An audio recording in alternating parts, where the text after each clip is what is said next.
പ്രിയപ്പെട്ട ഉദ്യോഗാർത്ഥികളെ, അങ്ങനെ assistant engineer mechanical പരീക്ഷയുടെ പരീക്ഷാ തീയതി വന്നിട്ടുണ്ട്. നമ്മൾ ഓൾറെഡി അത് അറിഞ്ഞു കഴിഞ്ഞു. ഓഗസ്റ്റ് 18-നാണ് പരീക്ഷ നടക്കുന്നത്.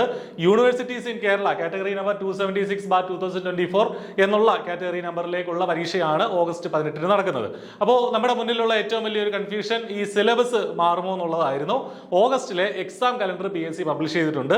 എക്സാം കലണ്ടറിനൊപ്പം തന്നെ സിലബസും PSC പബ്ലിഷ് ചെയ്തിട്ടുണ്ട്. അപ്പോൾ ആദ്യമേ പറയട്ടെ, സിലബസിൽ മാറ്റമൊന്നുമില്ല. നമ്മൾ ഇതുവരെ അസിസ്റ്റന്റ് എഞ്ചിനീയർ മെക്കാനിക്കൽ പരീക്ഷയ്ക്കായിട്ട് പഠിച്ചു വന്നിരുന്ന അതേ സിലബസ് തന്നെയാണ് ഈ പുതിയ പരീക്ഷയ്ക്കായിട്ട് PSC തന്നിട്ടുള്ളത്. അപ്പോൾ ഈ സിലബസ് എന്താണെന്ന്, എന്തൊക്കെ കാര്യങ്ങളാണ് നമ്മൾ പ്രധാനമായിട്ടും പഠിക്കേണ്ടത് എന്നുള്ളതൊക്കെ നമുക്ക് നോക്കാം. 8,000-ഓളം 8,500 ആ ഒരു റേഞ്ചിലെ ആളുകളാണ് ഈ പരീക്ഷയ്ക്ക് വേണ്ടിയിട്ട് അപ്ലൈ ചെയ്തിട്ടുള്ളത്. ഇനി കൺഫർമേഷൻ കൊടുക്കാൻ നിങ്ങൾ അപ്ലൈ ചെയ്തിട്ടുള്ള ആളാണെങ്കിൽ തീർച്ചയായിട്ടും പരീക്ഷയ്ക്കായിട്ട് കൺഫർമേഷൻ കൊടുക്കുക. ഓക്കെ, അപ്പോൾ ജൂൺ 11 വരെയാണ് കൺഫർമേഷൻ കൊടുക്കാനുള്ള തീയതി. അപ്പോൾ നമുക്ക് സിലബസിലേക്ക് പോകാം. അതിന് മുന്നേ പറയട്ടെ, I+ ഈ പരീക്ഷയ്ക്ക് വേണ്ടിയിട്ട് ഫുൾ സിലബസ് കവർ ചെയ്തിട്ടുള്ള PYQ ഡിസ്കഷൻസും ടെസ്റ്റ് സീരീസും ഒക്കെ അടങ്ങിയ കംപ്ലീറ്റ് പാക്കേജ് ആയിട്ടുള്ള കോഴ്സ് വളരെ ചെറിയ ഫീസിൽ I+ന്റെ കോഴ്സിൽ ഇപ്പോൾ നിങ്ങൾക്ക് എൻറോൾ ചെയ്യാം. വീഡിയോ ഡിസ്ക്രിപ്ഷനിൽ നമ്മുടെ കോഴ്സിന്റെ വിശദാംശങ്ങളുണ്ട്, ട്രയൽ ക്ലാസ്സുകൾ കാണാം. അതുപോലെ തന്നെ ആ നമ്പറുകളിൽ വിളിച്ച് ചോദിക്കാം. കൂടാതെ ഓഫ്ലൈൻ ബാച്ചുകളും റണ്ണിംഗ് ആണ്. തിരുവനന്തപുരത്താണ്, തമ്പാനൂരാണ് നമ്മുടെ ഓഫ്ലൈൻ I+ന്റെ തിരുവനന്തപുരത്തെ ക്യാമ്പസിൽ ഓഫ്ലൈൻ ക്ലാസ്സുകളും അവൈലബിൾ ആണ്. അസിസ്റ്റന്റ് എഞ്ചിനീയർ മെക്കാനിക്കലിലെ നേരിട്ട് വന്ന് നിങ്ങൾക്ക് ക്ലാസ്സിൽ ഇരുന്ന് പഠിക്കാം. വീക്കെൻഡ് ബാച്ചുകളാണ്.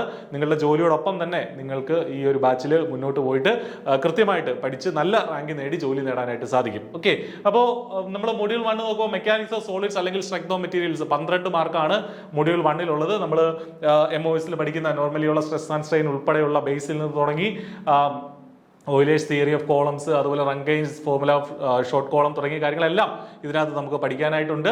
മെക്കാനിക്സിന്റെ കുറച്ചും കൂടെ ഹയർ ലെവലായിട്ടുള്ള കാര്യങ്ങളാണ്. മെക്കാനിക്സിന്റെ ബേസിക് ആയിട്ടുള്ള ഫോഴ്സ് റെസൊല്യൂഷൻ അത്തരം കാര്യങ്ങൾ ഇതിനകത്ത് വരുന്നില്ല. പക്ഷെ അതിനുശേഷമുള്ള എല്ലാ കാര്യങ്ങളും MOSൽ വരുന്നുണ്ട്. 12 മാർക്കാണ് ആ ഒരു സിലബസിലുള്ളത്. 8 മൊഡ്യൂളുകളായിട്ടാണ് തിരിച്ചിരിക്കുന്നത് എന്നുള്ള കാര്യം ആദ്യമേ തന്നെ മനസ്സിലാക്കുക. രണ്ടാമത്തെ മൊഡ്യൂള് തെർമോഡൈനാമിക്സ് ആണ്. തെർമോഡൈനാമിക്സിൽ നിന്നും കുറേ ചോദ്യങ്ങൾ, 12 ചോദ്യങ്ങളാണ് വരിക. 12 മാർക്കിനുള്ള പോർഷൻസ് ആണ് തെർമോഡൈനാമിക്സ് എന്ന് പറയുന്നത്. അതിനകത്ത് തെർമോഡൈനാമിക്സ് ലോ, പ്രോപ്പർട്ടീസ്, അതുമായി ബന്ധപ്പെട്ട Maxwell's relations, equations for internal energy തുടങ്ങിയ കാര്യങ്ങളും, കൂടാതെ air standard cycles, air standard efficiency, Carnot cycle തുടങ്ങിയ കാര്യങ്ങളും തെർമോഡൈനാമിക്സുമായി ബന്ധപ്പെട്ട് നമുക്ക് പഠിക്കാനായിട്ടുണ്ട്.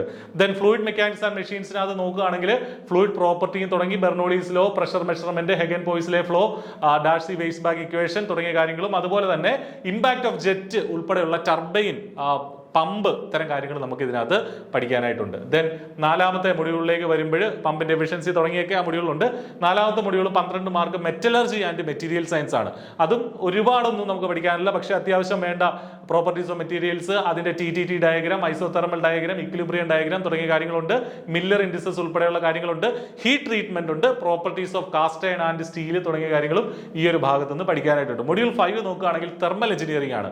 14 മാർക്കുണ്ട്. ഒരുപാട് ടോപ്പിക്കുകൾ ഈ ഒരു മൊഡ്യൂളിലുണ്ട്. ഏറ്റവും വലിയ മൊഡ്യൂൾ ഈ പറഞ്ഞ തെർമൽ എഞ്ചിനീയറിംഗ് ആണ്. 14 മാർക്ക്, വെയിറ്റേജ് ഇത്തിരി കൂടുതലുണ്ട്. അപ്പൊ ഇതിനകത്ത് കൊടുത്തതനുസരിച്ച് സ്റ്റീം എഞ്ചിനീയറിംഗ് പഠിക്കാനുണ്ട്, RAC refrigeration and air conditioning പഠിക്കാനുണ്ട്, സൈക്രോമെട്രി പഠിക്കാനുണ്ട്, അതുപോലെ തന്നെ നമ്മുടെ കംപ്രസേഴ്സ്, ബോയിലേഴ്സ്, IC എഞ്ചിൻസ്, ഇതൊക്കെ ഈ തെർമൽ എഞ്ചിനീയറിംഗ് എന്നുള്ള ടോപ്പിക്കിലുണ്ട്. കൂടാതെ ഈ power plants, hydro electric power plant, nuclear power plant ഒക്കെ പഠിക്കാനുണ്ട്. വലിയൊരു മൊഡ്യൂളാണ്.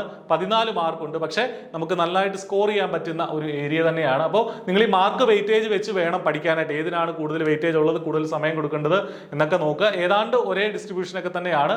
ഈ 6ാമത്തെ module TOM and design of machine elements, ഇതിനും 14 മാർക്കുണ്ട്. ഇതിനകത്ത് വൈബ്രേഷൻസ് ഉണ്ട്, അതുപോലെ തന്നെ കൈനമാറ്റിക്സ്, ഡൈനാമിക്സ് തുടങ്ങിയ കാര്യങ്ങളും ഇതിനകത്ത് പഠിക്കാനായിട്ടുണ്ട്.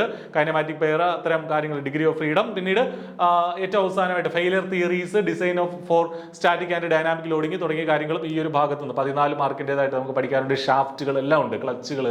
7ാമത്തെ മൊഡ്യൂൾ പ്രൊഡക്ഷൻ ടെക്നോളജിയാണ്. അതിൽ പ്രധാനമായിട്ടും ഉള്ളത് കാസ്റ്റിംഗ് ഉണ്ട്. കാസ്റ്റിംഗ് ഒരുപാട് കൊടുത്തിട്ടുണ്ട്. ഫോർജിങ് ഉണ്ട്, കട്ടിംഗ് ടൂൾസ്, അതിന്റെ ജോമെട്രി, പിന്നെ മോഡേൺ കട്ടിംഗ് പ്രോസസ്സുകൾ, അതായത് EDM, ECG, ECM തുടങ്ങിയ കാര്യങ്ങൾ, ന്യൂമറിക്കൽ കൺട്രോൾ മെഷീൻസ് പഠിക്കാനുണ്ട്. Computer integrated manufacturing, basic concepts of CAD, CAM, അതുമായി ബന്ധപ്പെട്ട കൂടുതൽ ടൂളുകളൊക്കെ നമുക്ക് അവിടെ പഠിക്കാനായിട്ടുണ്ട്.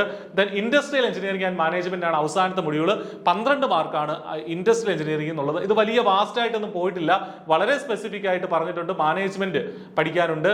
Then plant layout, process layout, work study, അതുപോലെ തന്നെ നമ്മുടെ ഫെസിലിറ്റീസ് പ്ലാനിങ്, അതുപോലെ personnel management, production planning and control PPC തുടങ്ങിയ കാര്യങ്ങളൊക്കെയാണ് ഈ ഒരു ഭാഗത്തു നിന്ന് പഠിക്കാനുള്ളത്. അങ്ങനെയുള്ള 8 മൊഡ്യൂളുകളിൽ നിന്ന് 100 മാർക്കിന്റെ പരീക്ഷയാണ്. അപ്പോൾ ഏറ്റവും ചിട്ടയോടുകൂടി സിസ്റ്റമാറ്റിക് ആയിട്ട് ഇനിയും നിങ്ങൾക്ക് പഠിക്കാൻ സമയമുണ്ട്. ഏതാണ്ട് ഒരു 3 മാസം അടുപ്പിച്ച് നമുക്ക് കിട്ടും.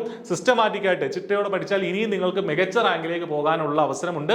പ്രത്യേകിച്ചും മെക്കാനിക്കൽ എഞ്ചിനീയറിംഗ് ഉദ്യോഗാർത്ഥികളെ സംബന്ധിച്ച് ഈ സിലബസ് പഠിച്ചാൽ ഈ അസിസ്റ്റന്റ് എഞ്ചിനീയറുടെ എല്ലാ പരീക്ഷകൾക്കും നമുക്ക് ക്രാക്ക് ചെയ്യാനായിട്ട് സാധിക്കും. എല്ലാ പരീക്ഷകൾക്കും ഇതേ സിലബസ് വെച്ച് തന്നെയാണ് പഠിക്കേണ്ടത്. അപ്പോൾ കൃത്യമായിട്ട് ചിട്ടയോടുകൂടി പഠിക്കുക, നല്ല മാർക്ക് വാങ്ങി നല്ല ജോലിയിലേക്ക് എത്താൻ നിങ്ങൾക്ക് സാധിക്കട്ടെ. All the best. Thank you.